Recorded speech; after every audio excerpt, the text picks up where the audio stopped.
বন্ধুরা সবাই স্বাগতম। আমরা এখানে এসেছি আমাদের সমস্যাগুলো ভাগ করে নিতে। তো আজকের এই মিটিংটি শুরু করা যাক।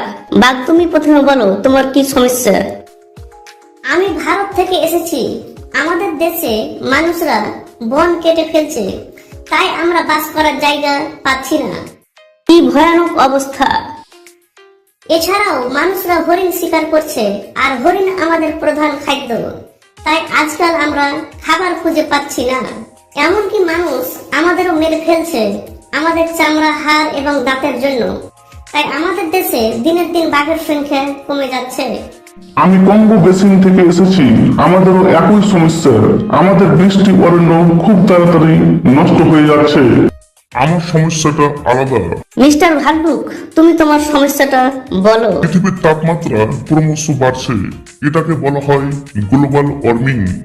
এটাই আমাদের প্রধান সমস্যা। কিভাবে গ্লোবাল ওয়ার্মিং তোমার ক্ষতি করছে? এই গ্লোবাল ওয়ার্মিং এর ফলে জলবায়ু গরম হয়ে যাচ্ছে, বরফ গলে যাচ্ছে।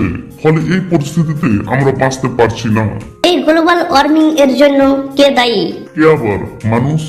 মানুষ জল দূষণ করছে, এর ফলে জলের মাছ মারা যাচ্ছে এবং আমরা আমাদের পর্যাপ্ত খাবার পাচ্ছি না। মানুষ আমাদের ভয়ে মেরে ফেলছে, তারা ভাবছে আমরা ক্ষতিকারক।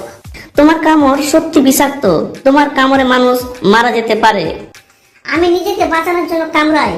এছাড়া আমার বিষ খুব মূল্যবান। মানুষ আমার বিষ দিয়ে ঔষধ বানায়। তাহলে মানুষ আমাদের সমস্যার জন্য দায়ী। এই পৃথিবী আমাদের বাড়ি, তারা অবশ্যই আমাদের পৃথিবীতে বাস করার সুযোগ দেবে।